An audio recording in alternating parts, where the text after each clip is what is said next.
What it do 13 game? Today we reacted to the brutal logic behind obsession and blue lock. Lately, you feel me? I've been obsessed with getting better myself. Like it's like I'm addicted to progression, bro. Like it's something about it that just like takes all my focus. You feel me? So let's see what they talking about in this video. The idea of Blue Lock wasn't just limited to produce a soccer team of world's best strikers. It was to produce egoists obsessed with leveling up, to create a place where growth isn't optional, but a necessity, a system where staying the same is the fastest way to disappear. Because in Blue Lock, talent is just your starting point. What matters is how fast you outgrow the version of yourself from yesterday. That's the exact challenge I be trying to find out, bro. How do I become better than myself yesterday? You feel me? Blue Lock doesn't reward consistency. It rewards mutation, the ability to shift. I never thought of progression like that. It's not consistency. It's about mutation. Adapt, and reforge your identity mid-game.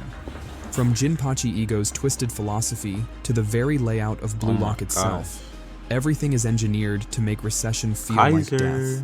In the Team Z trial match, Kwon Wataru made a secret deal with Team V to throw the match in exchange for advancing, while the Team Z evolved and grew stronger mid-match, like Isagi awakening his spatial awareness, Shigiri regaining his speed, and others leveling up. Kwon refused to grow and chose mediocrity, rejecting evolution. Hey, nobody's gonna say it, but Shigiri's the best character in all of Blue Lock.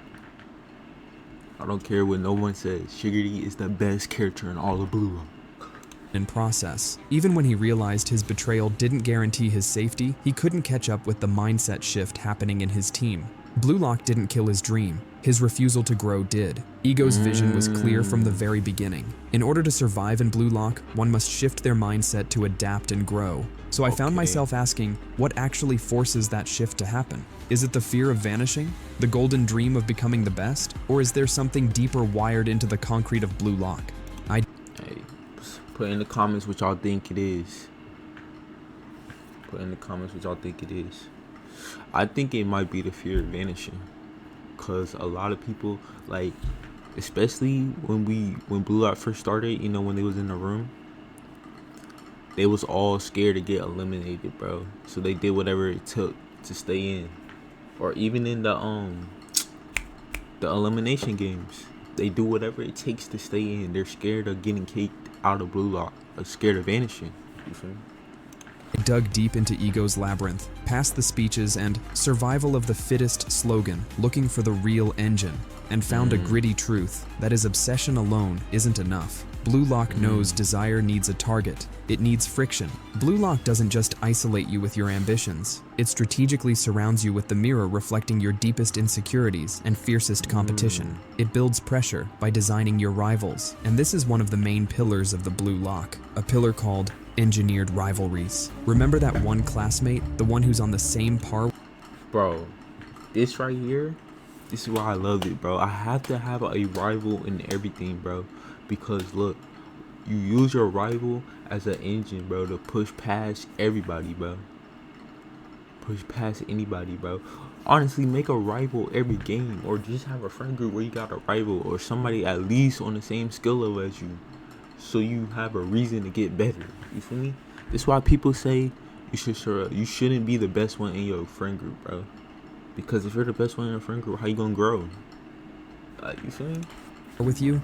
You never said it out loud, but every grade, every quiz, every small win felt like a quiet scoreboard between you two, an unspoken rivalry. For real? Then one day out of nowhere, they get ahead of you, and suddenly you're not equals anymore. You find asking yourself, where did I lack? What did I do wrong? It stings, and that's the moment when the switch flips, when growth stops feeling like a choice and starts feeling like survival. Yeah. Blue Lock doesn't wait for that exact emotion to show up. Instead, it engineers it by putting you in a room where Bro, I swear Blue Lock gives me the hypest out of any anime ever created, bro. Like, oh my gosh, only Naruto could top them, bro. everyone is better than you at something, not to break you, but to force you into evolving. You're the Oh average my of the 5 God. people you compare yourself to and spend time with.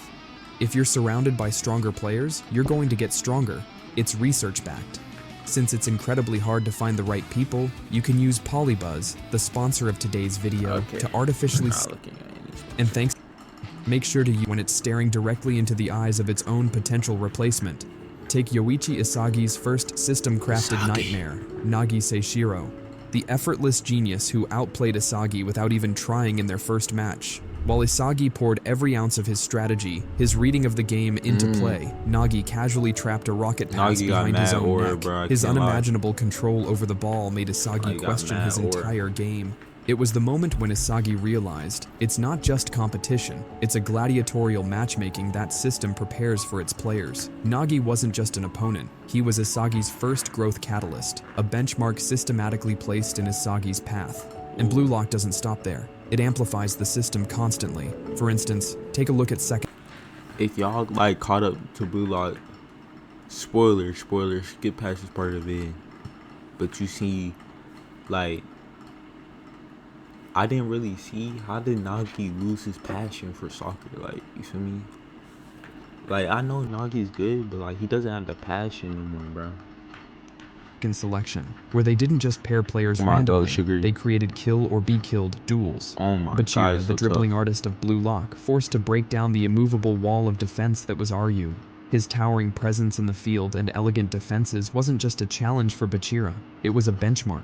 A barrier designed to force Bachira into growing. That's how Blue Lock crafts monsters, by forcing players into collision where their strengths hit a ceiling, and the only way out is to break through. And as I said earlier, Ooh. it's a never-ending loop. The system constantly re-engineers itself. As the player evolves, Y'all might call me corny, bro, but I'm dead a Blue Lock character, bro. I'm trying to tell you, bro. This is why I'm so addicted to always getting better, bro. I hate having a ceiling, bro. I want to be unstoppable, bro. I want to be feared, bro. rivals evolve too. But here's the twisted genius, where I started seeing the Being good real is not enough, psychological bro. wiring beneath Blue Lock's concrete. These engineered rivalries don't just push players to be better, they expose them to something raw and vulnerable, hiding behind all the declaration of becoming the best striker in the world. And you And need that's that. the fear of being left out. Fear of seeing your dream being crushed by the competition. And this brings us to Exactly. the system's most insidious pressure point. It doesn't just surround you with rivals designed to outgrow you, it weaponizes the cracks in your own armor. The next pillar isn't about the rivals outside, it's about the war within.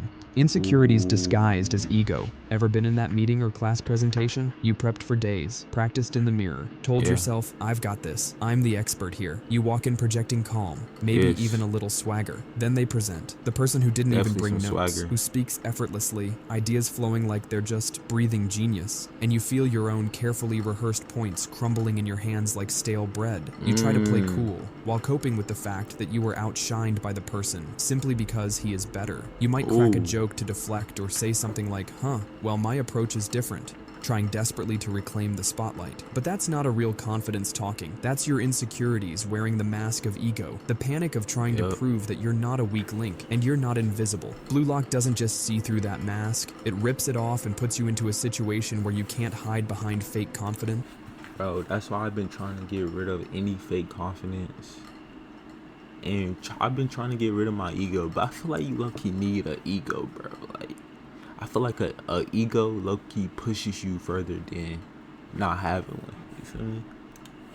Where the only way out Like, you is need to a become little bit of something an real. ego. That's the insecurity of players driving them to perform at their peak. To understand this better, look no further than Baru Shoei, My the self-proclaimed king, whose entire person is built around a fortress of ego. His absolute refusal to pass and roars of dominance in the field screams superiority, and it's clearly intimidating for Isagi. Unlike Baru, Isagi's insecurities are more vocal. His inner voice constantly screams, I'm mediocre, I'm just a stepping stone, I don't have what they have. It's a brutal self-awareness. Ego's manipulation doesn't just reveal this insecurity, it harnesses it, leaving players with no choice but to evolve or disappear. But surviving the ego wars is just the first trial. There's something else in the system you encounter after you bleed out your insecurity and rebuild yourself stronger. Blue Lock doesn't just create monsters, it starves them. It takes the hard-won strength you crafted from your insecurities and says, good, now do it again faster. And this time, don't flinch when you step on the dream of the person beside you. This is where the system unfolds, the next challenge for players. The next phase isn't just about the growth spurts, it's about two brutal gears of Blue Lock mechanism, normalization of ruthlessness and the performance treadmill. To understand these broader concepts, watch Isagi in the U20, not when he scores, when he sacrifices Corona for the sake of winning, his own teammate, the guy who kept passing him, rammed for him, and when he was done, out of breath, with his legs barely holding up, Isagi sees it. He knows Corona is struggling, but he still uses him. One last sprint to drag the defenders away, just to open space for himself. Corona gives everything and then collapses. Isagi doesn't even look back. That's not just a strategy. That's what happens when empathy gets replaced with instincts, forcing players to embrace ruthlessness. Blue Lock teaches you that. It systematically burns the guilt away, because the first time you turn your back on your teammate, it hurts. But over time, it's normal. It's a part of evolution. The system rewires your brain to install some brutal facts into it. Partnerships are temporary. People helping you today might be the ones you leave behind tomorrow, and your dream, it's built on moments like this, where survival basically means choosing your shot over their dream. And the more you do it, the easier it gets. That's how ruthlessness is feeded into players' minds. Now look at Nagi Seishiro's super goal, the impossible volley against Rin. 5 touches, 1 shot. The kind of a match that breaks the internet. Everyone called it genius, a miracle. Weeks later, Nagi is slouching on a fancy couch, rewatching the same shot. And he isn't proud, but bored. Not because it wasn't amazing, because it's already behind him. That's the performance treadmill. See, Blue Lock doesn't let you savor peaks. It erases them. Ego's voice constantly echoes in your mind. What's next? Your greatest achievement becomes yesterday's news before the sweat dries off.